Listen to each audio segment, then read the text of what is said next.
Ladies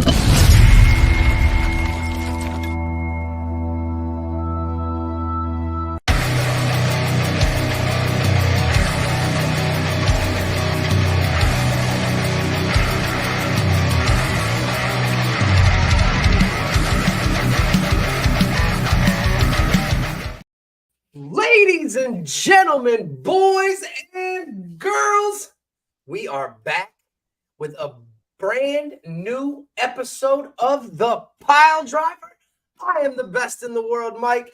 That is my boy V-Rad Vince. How are you doing, brother? Oh, chilling, man. You know, after 5 days of no electricity, getting back to work was a little weird today, but hey, we're back to it, ain't it? Yeah, wow. I mean, shouts out to anybody that's hanging with us tonight. If you have power, thank you. If you still don't, I know there was a couple of people. One of the main homies, Brazi, had actually he was without power for a couple days. So, you know, shouts out to the family over there. If you are watching or hanging out with us tonight, hopefully you got some power, you're chilling, and you aren't trying to figure out how you're going to charge your phone.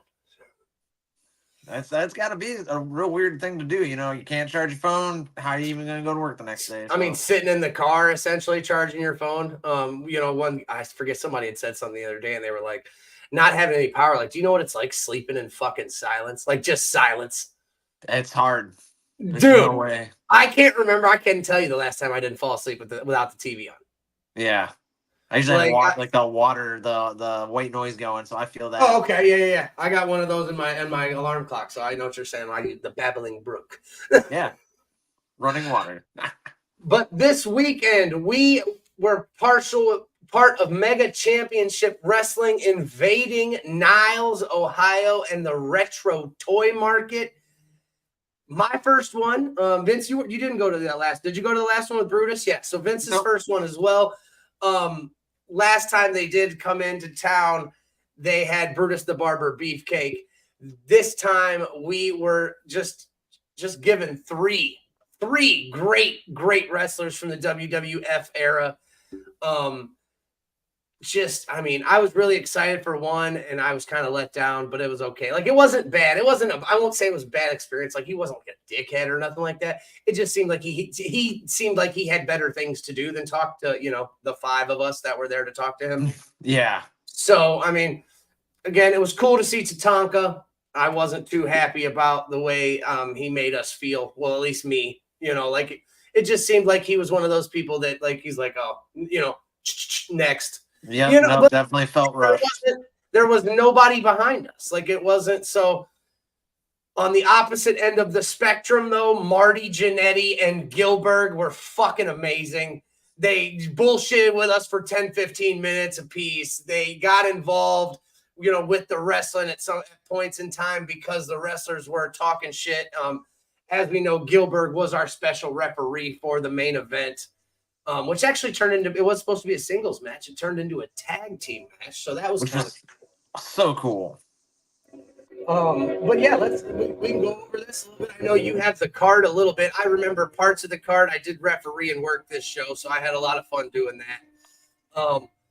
I do know that the first match was the big hungry boy, Cody Gray.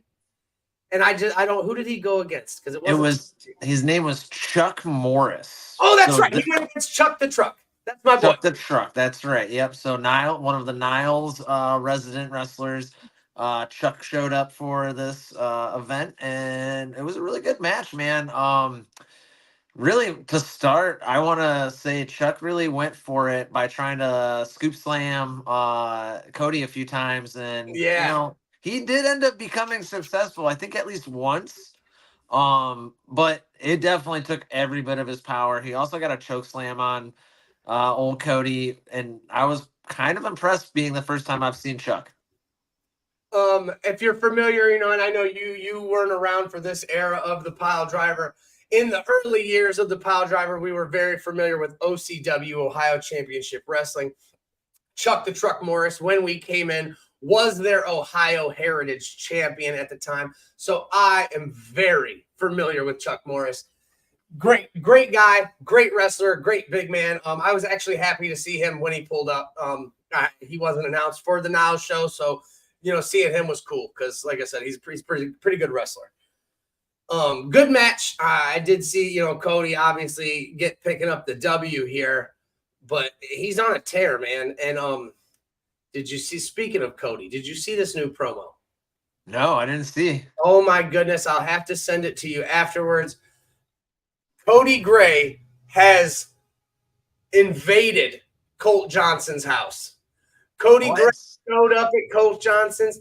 Colt was walking out, on the back deck, going to swim in the nice pool that they have there at the Johnson residence.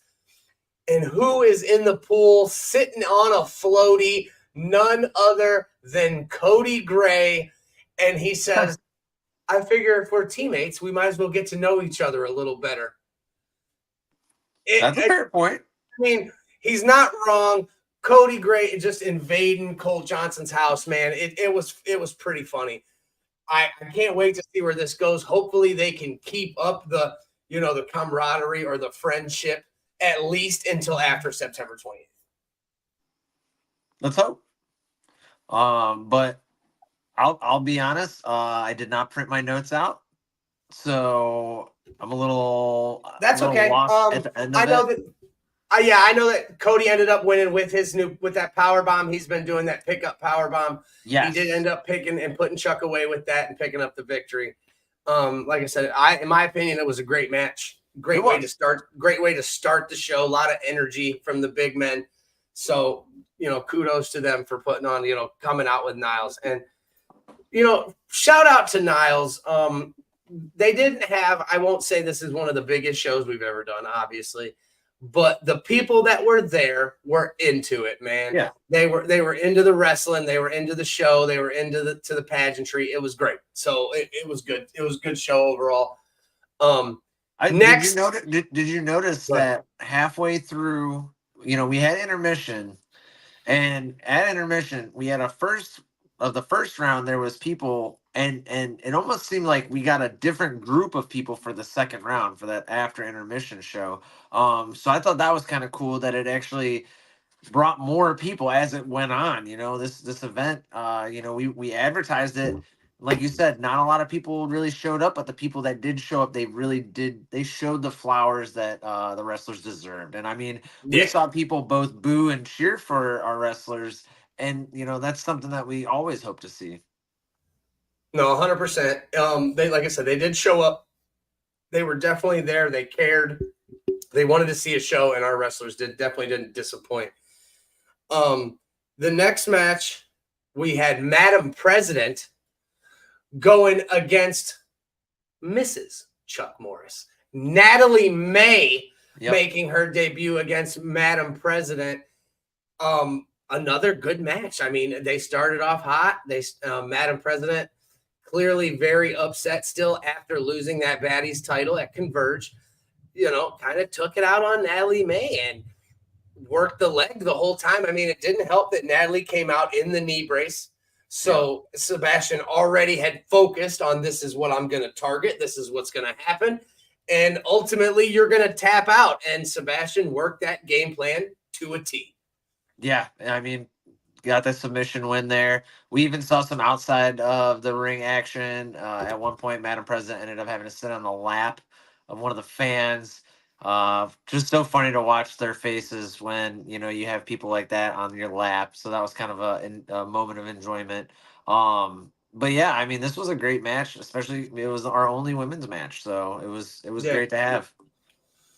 Oh, 100%, man. It was a solid match. Like I said, good to see Natalie May. I'm familiar with Natalie May from OCW. She's a former OCW women's champion, so she's definitely not a slouch stepping in between those ropes. Yep. Our next match, we got our very first title on the line, as Pastor CeeLo would put his Fighting Spirit Championship on the line against Simply Sexy Sean Blaze. This was one of the highlight matches for me. Same. I'll go ahead. So I've never seen Sean wrestle. Okay. And so I didn't know what to expect until he started working his magic. And when I say magic, I mean his mouth. One of the first things he started to do was he was calling Marty Jannetty out, one of the big legends that we had there. Not only did he call him out, as soon as Shawn hit the ring, he put the hands up. He did the Shawn Michaels spin. He busted down and he hit the pose. Yep. He essentially just shit all over Marty Jannetty at the very beginning before this match even started. Yeah.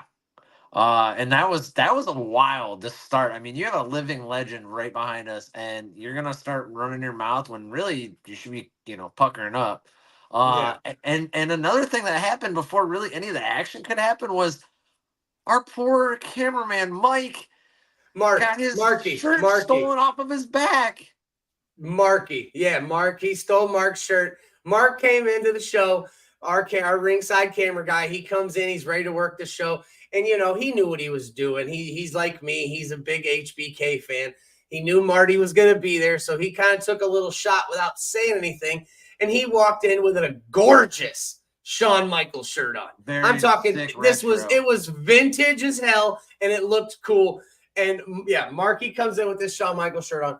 Shawn Blaze sees the shirt, reaches in between the ropes, and legitimately takes the shirt off of Mark's back to wear during his match to show his love, or disdain for Marty Jannetty. Yeah, that was ridiculous. I mean, what the guy went to great lengths to make sure that that Marty knew he was there to just even poke the bear.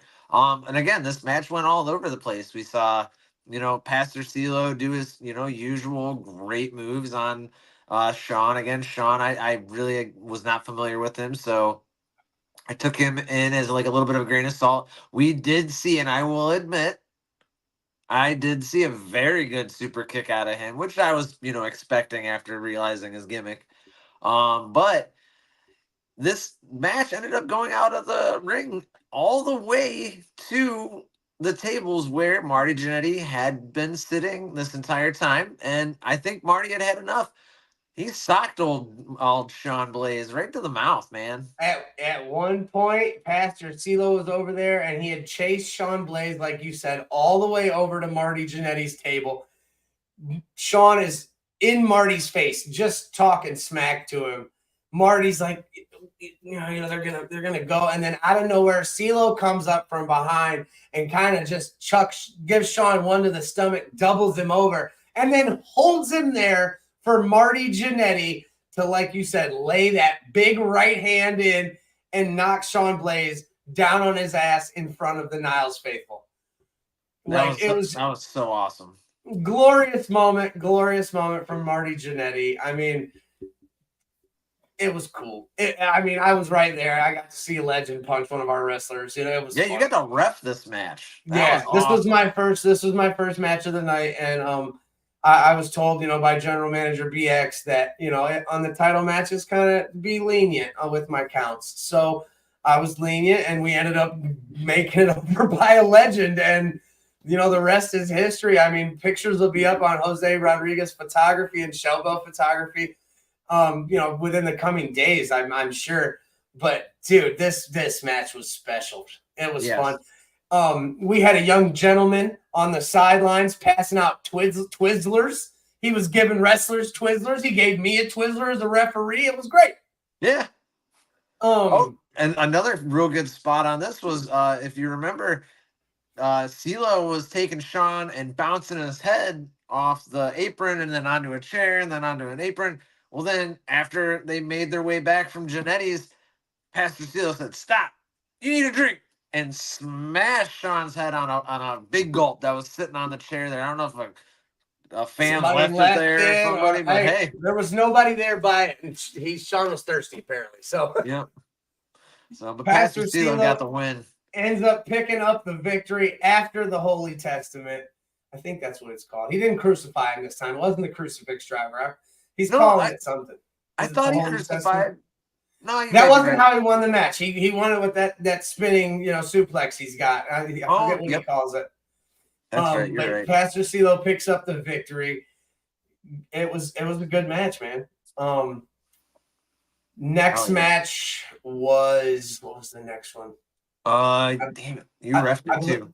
Nope. Nate ref this one. It was Tessin. No, Tessin and LSD fought, correct? No. He got Tyreek. And whoever the Tyreek fought. Because remember, this is the match where Nate got super kicked. Oh, that's right. Tyreek was pissed about his low counts, and he super kicked him after the match. Was it Tony? And I had was it Tony Forge? Yeah, it might have been Tony Forge. It was Tony Forge. Tony Forge. In the chat, speaking of the devil, and he shall appear, it was Tyreek Kalam versus the family man, Tony Forge. Yeah, and you want to go, or do you want me to jump into this? Go ahead, because I got massive flowers to give to this guy, and I'm glad he's watching. Right? No, makes it even better. We got to see. I'm gonna say we got to see a debut. Yeah. Of the reinvention. The reinvented Tony Forge, like a phoenix out of the flames.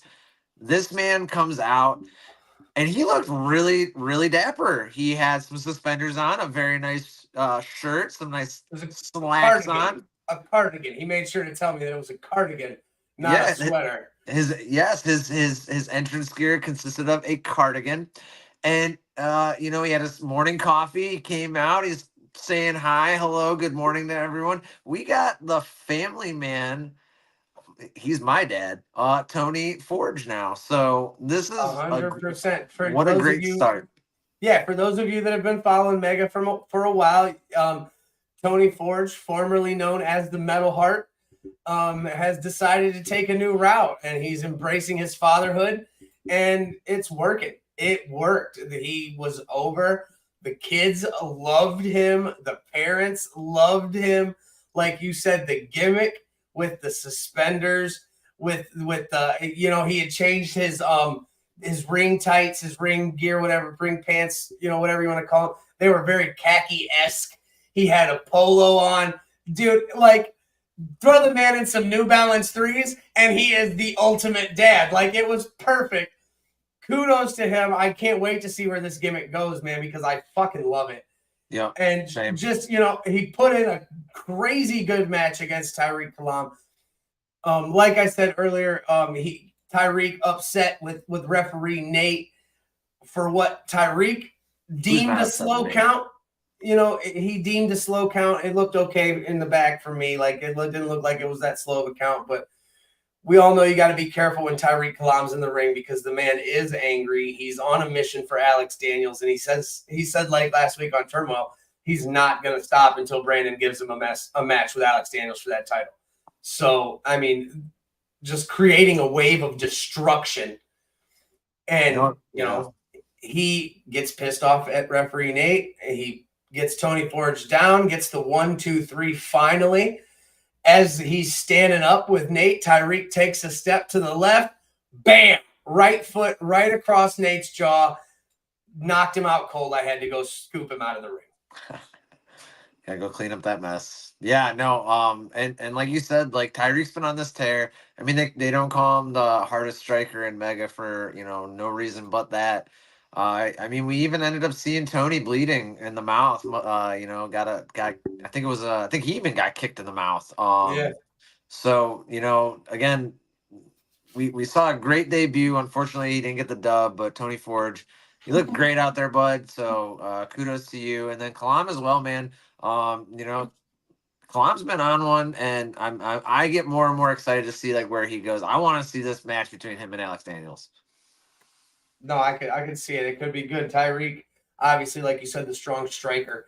Alex Daniels, the technical, champion. Could be a good back and forth, meshing of styles or mixing of styles, so to speak. And then we took a little intermission. We took a little intermission. We went around. I'm not 100% sure, but I do know that this is the first time that the Piledriver is going to rate their food. I'm gonna ask Dustin about it, because we weren't able to try everything, but we did try a majority of things. And I know that the pizza place, they had a little pizza booth, is a local Niles pizzeria.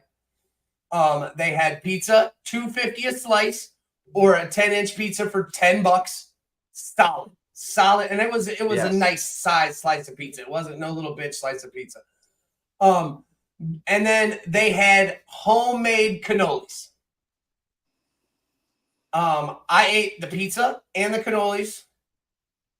Pizza, solid 4 out of 5 Piledrivers on the pizza. It was really good. I had buffalo chicken pizza. I had some pepperoni pizza, and at one point, Colt got a piece of potato pizza that looked real good. I don't know, people around here, if you're familiar with the Elyria, Lorraine area, we have a couple pizzerias around here. Sambino's being one, and Casaria being another one, that offer a pierogi pizza, and it has fucking it's got a mashed potato base, and it's top so notch good. if you like It's pierogies. So good. But that's what this potato pizza kind of reminded me of. That's what it looked like. I didn't get a chance to try that one, but it looks visually on the pizza, they all looked amazing. Taste wise, on the 3 different ones I tried, pepperoni, cheese, and the buffalo chicken, 4 out of 5. And the cannolis, they had 4 different flavors: chocolate chip, vanilla, chocolate, and pistachio. I tried the regular vanilla, a chocolate, and a pistachio. They were pretty good. The pistachio was probably my least favorite. Which is sad, because those are usually the best. And I wanted, it just didn't have enough pistachio flavor for me. It was there, but it was kind of muted. Still a good cannoli, still a good dessert. I love it when places offer something sweet to eat. Me, myself, being a sweet tooth guy, I like to have, munchy foods like that. Sure, pizza's good, but, they had a milkshake booth. Cody Gray was nice enough to be a big hungry boy and grab me a shake. I got a chocolate banana shake from there. Overall, my food experience at the Niles Retro Toy Market, 4.5 out of 5. Solid. I would gladly eat there at any show that they offer. Yeah, same.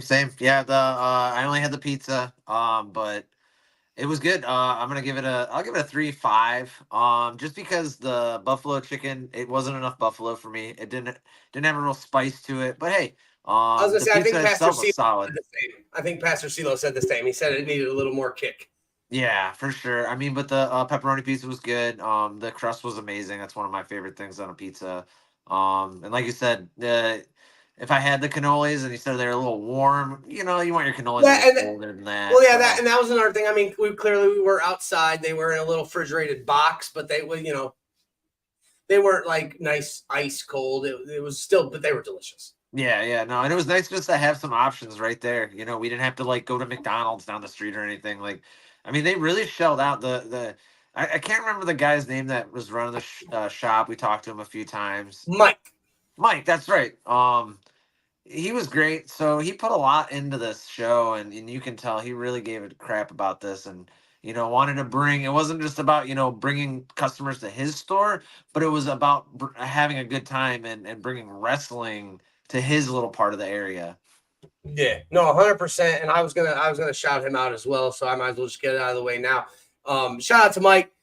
Great event, dude. Thank you for throwing it down. Thank you for inviting these legends. Thank you for inviting us into your fucking cool ass toy store. Yeah, it was so cool. He had a cool ass toy store with all kinds of retro video games, all kinds of retro figures, signed belts, signed figures, NXT figures that we haven't seen in fucking 10 years, dude. Mint inbox. Yeah. Just the first line of NXT takeovers he had, and just the BBC Tommy ended up buying a sweet Royal Rumble chair. Chris Benoit still on it. That was crazy. A Royal Rumble chair with Chris Benoit's picture on it. He had all kinds of cool stuff. And then, he gave us the option to spin this little wheel and get a discount. And it was just an all-around cool experience. I would definitely be back to, Niles Toy Market. I believe it's called Wildcard Games and Trading, Wildcard Trading and Games. Great little store on Robbins Avenue in Niles. If you ever swing through, you might find something that interests you. Old nostalgic vintage toy, old wrestler figure that you fell in love with 20 years ago, and you see this figure that you maybe used to have and play with, and now you can have it in a box as an adult. So great shout out to Mike. He put on a great show. He was very friendly, very cordial to us as a wrestling family. Just all around great experience, man.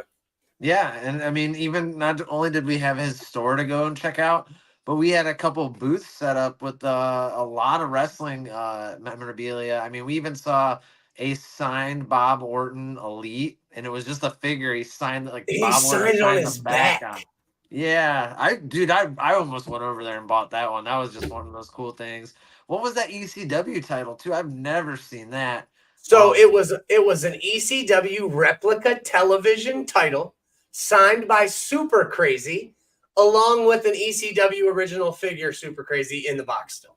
Yeah, that was really cool to see. That was a tempting piece. And then even right down the, two houses down, there was another, and mind you, the wild card games, it looks like a house. Looks like just a normal house, but this guy's turned this into a store.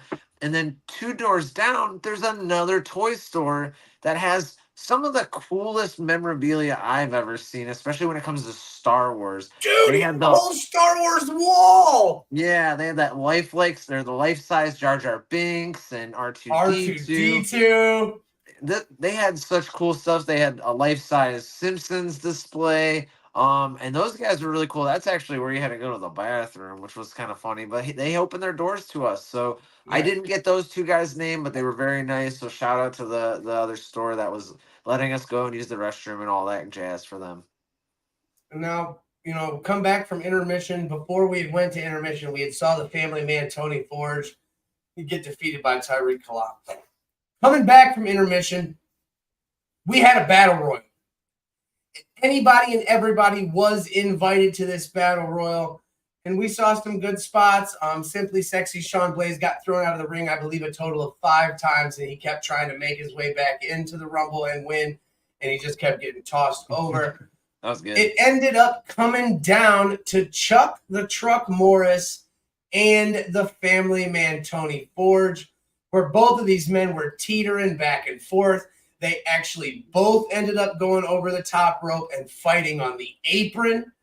And then at one point, Tony got the upper hand and was able to shove Truck Morris backwards into the post, where he then fell off the apron, securing the win and the redemption arc for the family man after his loss. Just avenged himself, came out, took it upon himself to just avenge his own loss. I mean, just, again, another great showing from Tony Forge back to back. He just competed in a match, took maybe a 10, 15-minute intermission, and then came out again and won a battle royal. So kudos to the family man. Just, I can't wait to see where this goes. Hell yeah. Loved it. Then coming back after that battle royal, we got back into the card where we had LSD, Lemmy Sandemus, going one-on-one with the Supreme Secret Service agent Tessin Gates. This match was great. I got to referee this one as well. This match was phenomenal. I don't know. For those of you who haven't seen Lemmy is probably, you get these guys that jump all over, top rope, flippy dips, and all this stuff. Lemmy does all that, but he does it from the bottom rope. Yes. And it makes it that much more impressive, in my opinion. This match was back and forth and back and forth. At one point, at the beginning of the match, actually, Tessin tried to get Lemmy to sign something.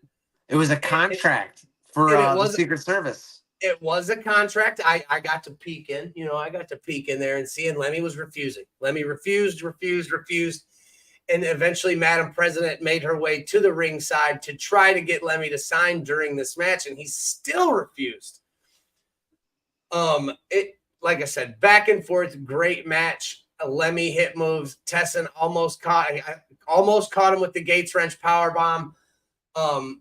Couple close counts on on a lot of these finishing moves. We had shoulders up at 2 7/8. Just it was close, man. Ultimately, Tessin ends up walking out with the victory. Madam President gets Lemmy to sign this contract, or signs it for him. It was forged. And, so we'll have to see what this plays out. If they try to hold this contract up, maybe they try to, keep Lemmy in the fold, so to speak.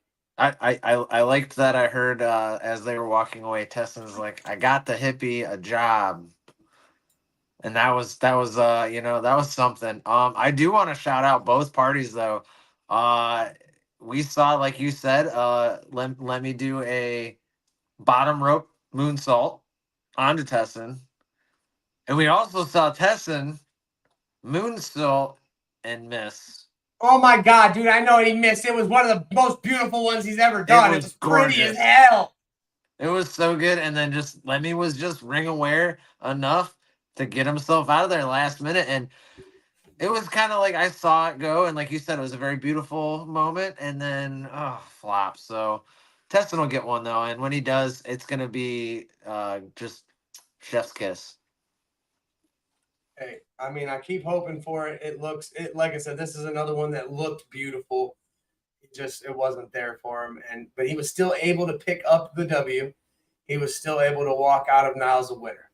Yep.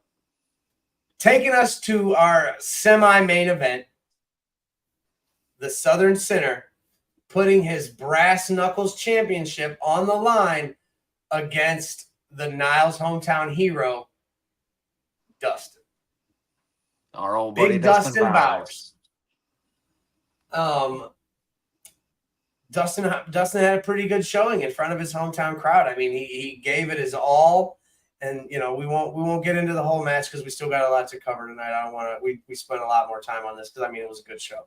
Yeah, we spent a lot more time. Dustin had control for majority of the match. I mean, majority of the match he was in control of this. He was slamming. He picked up Colt Johnson, slammed him a couple times just with authority. He went for the Big Bowers elbow drop twice though and missed. And I think that was ultimately his downfall as he missed. His elbow was acting up. He wasn't able to pick Colt up as much. But I think Colt maybe got a little scared here. He had to resort to the old Southern Center tactics. He pulled the knucks out from his pants, blatantly right in front of me, and punched Dustin Bowers. I had no choice but to disqualify Colt Johnson, declaring Dustin the winner, but still the Brass Knuckles champion, Colt Johnson. Yeah. I mean, like you said, something must have happened. He must have saw something that he just couldn't handle, or who knows, but Cole ended up using those brass knuckles. And I mean, that's part of being the brass knuckle champion is you have to hold on to those titles no matter what with all you've got. Even if you have to resort to a DQ like that, he's still the winner. He's still the holder. But, at least we got to see a really good showing of Dustin. Like you said, did great in front of his hometown. And, I thoroughly enjoy seeing Dustin Bowers as he grows through it, in all of his wrestling. And then after the match, he was able to get a little revenge. I had to slap him awake, a little smell and salt him. He was able to get up. Normally, you've seen people sometimes they get up when they get knocked out, like the way he did with the Knucks. They get up a little groggy. He woke up a little groggy. He asked me what happened. I told him that he won, that Colt hit him with the Knucks. I immediately saw his face change from I just got knocked out to I'm going to kill this guy. Yeah. Pushed me, stood up, pushed me, shoved me out of the way, proceeded to slam Colt Johnson, and then finally connect with the Big Bowers elbow drop and, walk away. He still won the match, so he did win victorious, I guess, but not in the way that he wanted, not a champion. He did not get to take that belt home with him. So Dustin Bowers, shout out to you. Good job. Stay with it, and hopefully you'll get another shot soon. Hell yeah. And then we moved on to our main event. I'm not going to touch on the main event a whole bunch. I'm just going to give you the gist of it. I was going to say, do you want to just go straight to it? I got a core memory unlocked. For those of you who know, Gilbert was our special guest referee for the final match. And if you are familiar with Gilbert, you know that during his entrance, he had sparklers. That's what Gilbert had, was sparklers. So I, along with the Yoders, got to be the sparkler holder for the special guest referee Gilbert. And let me just tell you, that was awesome in itself. Yeah. The match was really good. Tag team match. It was supposed to be a singles match. It ended up being a tag team match. Tic Taco teaming with Mr. Entertainment, JD Smooth, the hairy toothpick himself, going against the Bouncer and JVM. Like I said, I'll just tell you the gist of it. At one point, Taco was firmly in control of JVM. He had JVM in the corner. Gilbert tried to get him out of the corner. Taco shoved Gilbert, which, again, you don't put your hands on the referee. Gilbert got pissed off and speared Taco out of his boots. What a spear, bro. 100%, dude. Let me tell you how great this spear was, because I don't know how old Gilbert is. He's definitely over 50. He's got to be 60. And he just trucked it. I'm talking full speed, beautiful spear, cut Taco in half. After the spear, he calls JVM over. JVM makes the cover. 1, 2, 3. JVM and the bouncer walk out of Niles with the victory. Gilbert raising the hands. Just, again, surreal moment. It was cool. So it was so cool. It was such a dude. I mean, to have not one but two legends, get involved in our matches, that was awesome. So yeah, shout out both Marty Jannetty and Gilbert, especially Gilbert at the end. Thank you for getting involved with our guys out there. Mm-hmm. No, 100%, man. It was fun to see them. It was fun to interact with them. It was a good show. Overall, Niles for the Retro Toy Show, I'm gonna give it a solid 4. Because I had a blast. It was fun.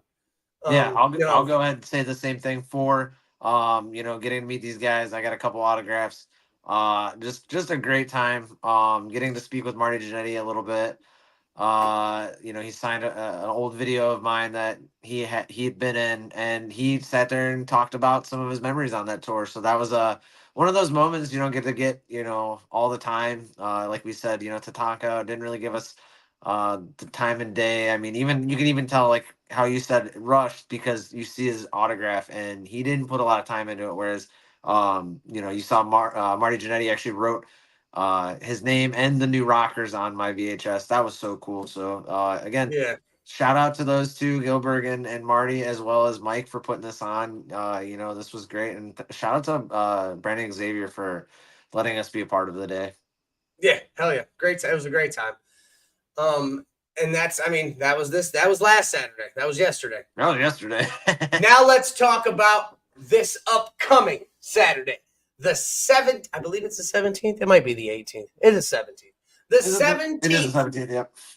August 17th, NEOPro Wrestling is back in Salem, Ohio for the Gold Rush. Oh. And that is aptly what I've named our episode tonight, the Piledriver Podcast Gold Rush. Coming into this Gold Rush, we have a slew of matches. But that is not, there's 2 headlines to this show.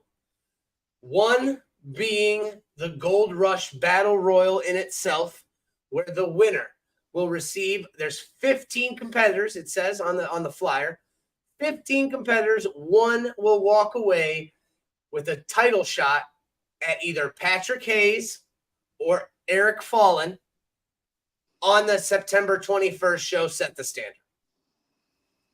Whoever wins this battle. And we're going to talk about the competitors that have been announced. So far, we have 11 of them being announced. Being 4, we don't know who they are. So that's exciting as well. Yeah, we love mysteries. But let's talk about some of these matches that we got. Obviously, let's start away right away. Toby Klein, I believe was his name the last time he showed up at NEOPro. He became the enforcer for NEOPro. I believe his name's Toby Klein. I can't remember, and I'm sorry for that. Jason's going to yell at me. He'll forgive you. But he has said that Patrick Hayes is basically entitled, and that at Gold Rush, Patrick Hayes will be putting the title on the line and against a handpicked opponent. And last time we were in Salem, we saw this man, Eric Fallen, made a dramatic entrance. I loved his entrance. I thought it was fucking cool as hell. He put on a great showing, and he won his match with ease, might I add. So that will be Patrick Hayes' opponent this Saturday, Eric Fallen, getting a shot at Patrick Hayes. We will also see the return of a TNA superstar. I believe she's a knockout tag team champion currently. I'm going to double check that while I'm here, but I know that we've seen her before. Yeah, I think you're right. I think she holds the knockout. Ooh, I don't know now. Jordan Grace might hold it now. No, I don't think. No, isn't there a knockout tag team championship? Oh yes, tag team. Yes. I do believe you're correct Yes, on that. Then I my bad. believe she is. I believe she is the current. She's the tag team champion right now. I'm not sure with who. I'm looking right now. Anyways, Jessica Havoc will be back, and she will be taking on Harley Fairfax. Which do you remember Harley Fairfax? Yeah. The kind of She Viking. was the Viking, exactly, and she did a real good job. So I'm excited to see her going against Havoc. That's exciting. We also have another women's match. The NEOPro Women's Championship will be on the line as Megan Myers will be defending against Hyena Hera. Another, I'm not really familiar with Hyena Hera. I mean, obviously very familiar with Megan Myers as our champion. Oh yes. Yeah, so we'll just have to see how this is gonna go. I think it doesn't say. It does. Yeah, it doesn't say if she's a champion right now. I mean, I'm not in depth looking through it right now. So, but yeah, Megan Myers going against Hyena Hera. We have a one more time match. Yeah, because none of this says one more time. It just says one more time. So maybe this is for your number one contenderships for our tag team titles at NEOPro, which are currently held by Wilbur Whitlock and Shane Douglas. Uncle Wilbur. Studio 86 will be going against fan favorite DD Trash. They're my favorite, that's for sure. I love Studio 86. I definitely love giving them shit. It's just fun to talk shit to them. So I can't wait to see them again this weekend. But this actually, this might be the match besides the Royal that I am the most excited about. We have the good one, Pasta CeeLo, returning to Salem, Ohio, and NEOPro Wrestling to take on the debuting Butchie B. Oh, hell yeah. That's going to be such a good match. Butchie B making his NEOPro debut, and I couldn't be more excited for it. And for his opponent, this is phenomenal. Absolutely. I mean, come on. We love these guys, and to see them, we want to see them everywhere we go. So to get Butchie B into NEOPro, that's going to be so much fun. I think he's going to fit right in. One of my favorite high flyers, as well as a very technical guy. So can't wait to see it, Butchie. And then obviously Pastor CeeLo. I mean, can't make sure you got your dollars. Say no to the good one. That's right. You make sure you got your dollars ready. Pastor CeeLo will be in the building, taking donations for the congregation. But now, Vince, let us move on to the creme de la creme, the Gold Rush Royale. Yes, because I'm very excited about one participant in particular. One participant in particular, also probably the big name on the show, ECW legend, Gore. The Rhino will be in the building. Oh, and not only will the Rhino be in the building for a special pre-show meet and greet, the Rhino will enter the Gold Rush Royale. I'm so excited. Oh my God. I mean, we get chances to see some of our favorite legends in the ring, here and there, but NEOPro, you guys are bringing my guys to the shows, and that's that really NEOPro has been very ECW forward with their guests and their bring-ins. Bringing in Sandman, Shane Douglas, yep, Rhino, and then obviously if you follow us or you follow NEOPro at all, you do know that in September on the 21st we do get Jimmy Shane versus Tommy Dreamer in a no disqualification match.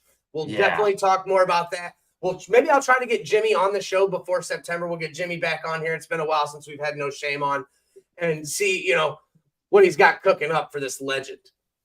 That'd be great. But that's not all. Okay, so we got this Gold Rush Royale, and we got Rhino. Sure, Rhino's great.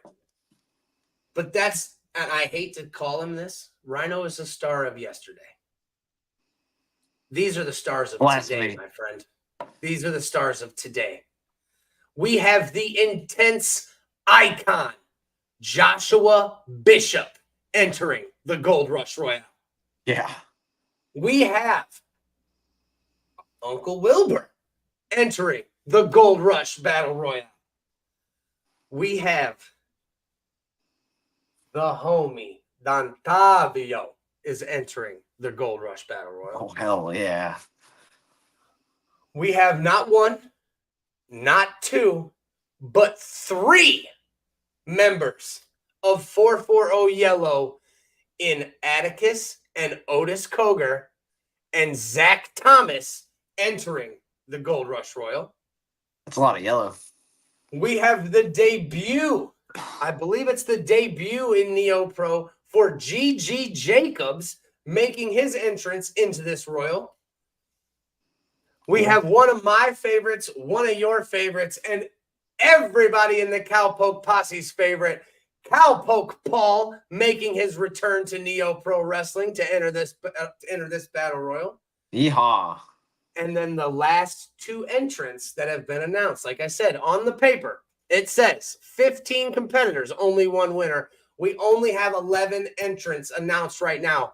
But the last two of those, Christian Napier and Vincent Nothing of 440 Blue. Oh, man.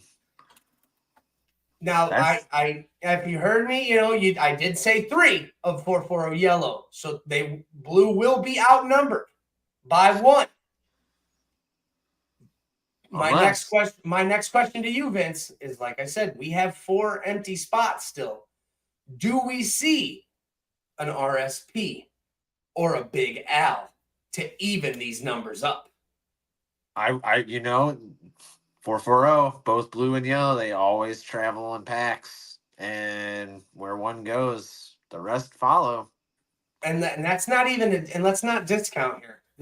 We have 3 members of 440 Yellow on the card here, but there are 3 members of 440 Yellow that are nowhere to be announced that could be lurking around any corner. And I mean, we haven't heard from Eric Ryan since 440 Blue decided to take him out of the game. But that still leaves Gregory Iron and Bobby Beverly, both members of 440 Yellow that could very much so take one of these entry spots and put the numbers even higher in their favor. Yeah. Oh, and let's not forget, we saw a promo. He cut a promo last time. It popped up on the screen. We were at the show. It was just Zoe and I last time in Salem, but he did pop up on the screen.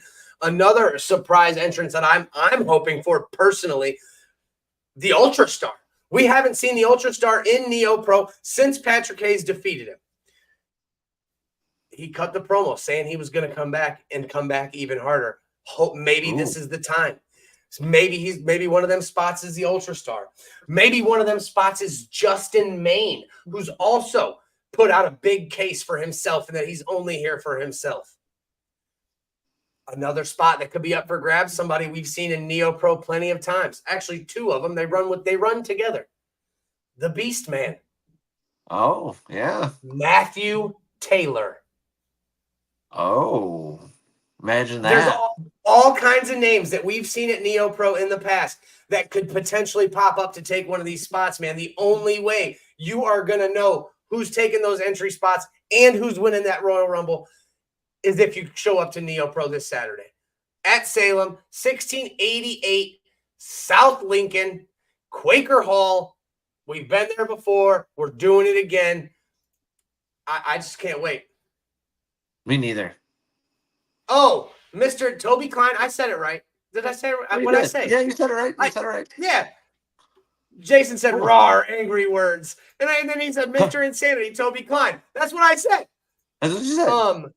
Cole Johnson, mega fan, is excited for CeeLo and Butchie. I had the card up. I didn't see comments. And then my boy, we talked about it, Jimmy. We'd love to have you back on the podcast anytime, brother. This is his comment, what he had to say. Rhino's probably going to win the whole thing because the only person who beats ECW legends in NEOPro is no shame Jimmy Shane. Hey. I mean, he's not wrong. He's not wrong. Oh, okay. See, Jason said I insisted that but I got it right. So, anyways, this weekend at Quaker Hall, the Gold Rush Battle Royal, anything can happen. Like I said, there's 4 spots still up for grabs, it seems. I can only hope. Like I said, I spit out about 10 names. It could be any of them. Jexy could enter. Jexy could enter this fucking Battle Royal if she wanted to. Who knows? Hey, me or you could. Hey, I mean, we've seen a number of other people. We've seen members only show up in NEOPro. We've seen Damian Chambers show up in NEOPro. Anybody could take these 4 final spots. I can't wait to see who it is. You already know your Piledriver boys. We'll be front and center, rocking it where we always are. Come say hi to us, hang out. Jeremy, if you're watching, I got your t-shirt, and I will have it on Saturday with me. So you can rock Piledriver merch in the crowd as well with us. But yeah, other than that, man, I don't have anything much. I know you probably got some flowers you want to give away. Really, we kind of already gave our flowers away, but of course, I'm just going to shout out to every wrestler that showed up yesterday and put on a show for the Niles Retro Toy Show. And just everybody, man. You know, we had a great weekend, and you know, we're still buzzing off of SummerSlam from last weekend. So, I'm just grateful to live in an area that's just so full of wrestling that almost every weekend we got something cool to go see. Yeah, no, 100%. You're 100% right. And like you said, every weekend we got something pretty much basically to go see. And if not, make sure you are following Mega Championship Wrestling on Facebook and on their YouTube so you can watch Thursday Night Turmoil at least every week. If you're not fortunate enough to be able to make it to a mega show or one of these other shows every week, or you're just jonesing for some wrestling, every Thursday night at 8 o'clock, Mega Championship Wrestling is live. And we are running a Turmoil show. I promise you that. Make sure you're tuning in. Make sure you're checking us out. And you'll see the stars of tomorrow, man. For sure. Yeah. And we put a lot of blood, sweat, and tears into these shows every Thursday. So Cole Johnson self-proclaims it is his show. Your current Brass Knuckles champion, ladies and gentlemen. But that is all we have for tonight. This week, like I said, catch us at NEOPro, Gold Rush, meeting Rhino, and hopefully, marking out at some surprise entrance or, even a gore, because I know that's going to happen at one point. Oh, God. But yeah, this week we will be at NEOPro Wrestling, and, we'll let you know. Come back and check out with us next Sunday at 8:30, and we'll go over everything. We'll talk about the results. Maybe we'll try to link up with somebody, maybe get one of them guys on here in the next couple of weeks. Definitely going to try to get Jimmy on before Set the Standard. I'm working with Philly and Marino. We're going to get PME on here pretty soon. That'd be cool. And then, obviously, I'd like to have our Brass Knuckles champion grace us with his presence again at some point. So, ladies and gentlemen, thank you so much for watching and hanging out with us again on a Sunday evening. And we will see you all next week. Yeah. You guys have a good night. Later.